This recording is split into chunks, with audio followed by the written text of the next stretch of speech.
We turn now to New Mexico, where some gun rights advocates are fighting to overturn the governor's emergency public health order temporarily banning the carrying of firearms in public areas in the Albuquerque area.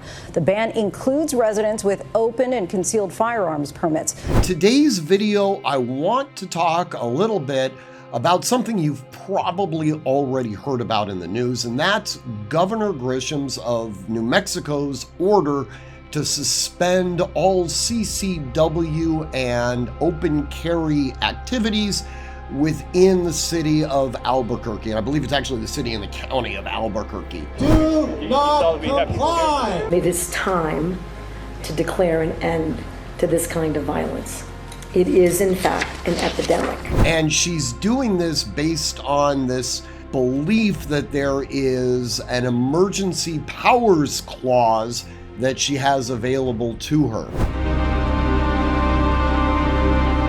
I want to use this not so much to talk about the very specific order that she's promulgating. Instead, I want to use it as sort of an underlying approach to the philosophical belief that a lot of politicians have, and that is that they are essentially unmoored from the Constitution, that they can do whatever they want, okay? What she is doing, and it will not be upheld. In fact, it's very, very interesting. There's been a number of anti-gun lobbyists that have actually come forth and said, yeah, this might be a little bit problematic. We don't necessarily support her in this. And then there's some actual patriots that are in New Mexico. I'd like to specifically call out the chief of police of Albuquerque, Chief Medina, who said, yeah, no, just simply not going to enforce it. I swore an oath to uphold the Constitution of the United States, and this is in flagrant disregard of the Constitution. What she's effectively said was, look, the Constitution, in fact, even my oath of office, is somewhat of a fluid thing, okay? I can go ahead and I can, if I see that there's a public health emergency, I can suspend all constitutional rights, okay? And wow, you know what?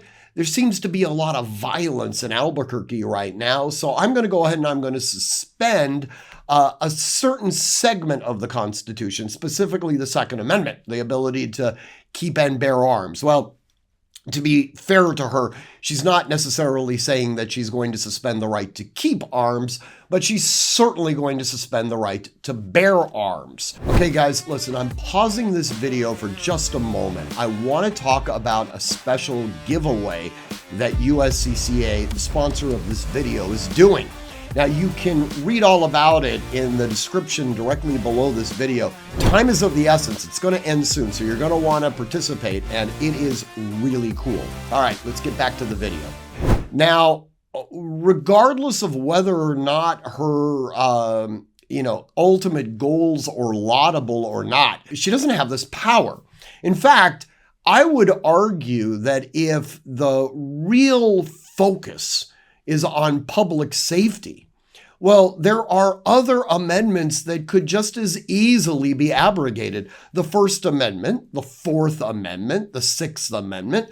I mean, after all, why should somebody be able to enjoy the security of knowing that the police can't barge into their home and arrest them for no probable cause whatsoever? If after all, if the goal here is to keep people safe, then if the police have some generalized suspicion that someone may be a harm to the community, let's just go ahead and lock them up. In fact, why even require something as base as probable cause in order to effectuate an arrest or search? After all, I'm sure that given enough due diligence, the police could find some sort of illegal contraband in their home. Who needs a warrant?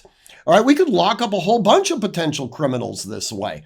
And the idea that people might criticize this, or a group of individuals that might have differing political views would gather in a restaurant and maybe even advocate for overturning this attempt that she's doing, That would be problematic too. I mean, after all, if public safety is the goal, well, let's just limit the individual's ability to be able to gather in groups and be able to discuss political ideas. That would certainly make us safer. And who needs a right to counsel? Who needs to be able to confront their accuser? I mean, the whole thing is absolute crap.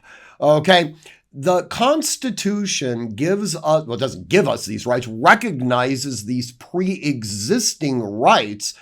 And as a result of that, certain policy objectives that otherwise might have merit are completely stripped off the table. The government can't do these things.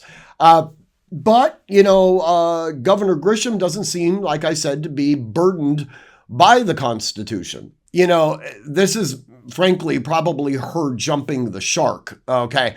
It certainly has had a whole bunch of backlash. It was a 30-day suspension of the Constitution, evidently, within Albuquerque, and I don't think it's going to actually see the light of day. But it is something that we are going to see in other states. Other anti-gun governors will sit there and utilize what they consider to be some sort of executive authority to be able to engage in conduct that abrogates the Constitution.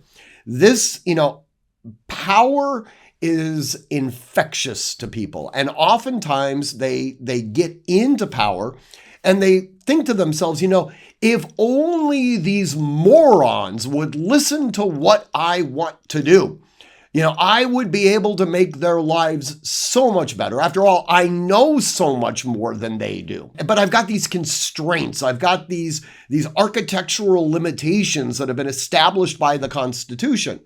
Well, I'm a head executive of a state. I'm just going to go ahead and I'm going to forget the Constitution altogether. Let the morons go ahead and sue me. And that's exactly what ultimately ends up happening. Like I said, it's not something that I'm terribly concerned about from a functional standpoint. I don't think that this moratorium has got any sort of chance of actually happening. But from a political philosophy standpoint, it becomes really troubling because this is the roots of fascism. This is the beginnings of authoritarianism. Actually, it's not the beginnings, it's the display of authoritarianism. It's when someone essentially makes the determination that they know more than you do, and they will use the power of the state to enforce their agenda, irrespective of whether the Constitution prohibits them from doing so or not. Anyways, it's something to definitely keep an eye on. As always, guys, if you need to email me, please do so at steven@artemishq.com. And as always, train constantly, train consistently, train repetitively, and train with purpose. Above all else, stay safe. Before you go, you just missed one of our best videos that got over 500,000 views. Click right here to watch it now.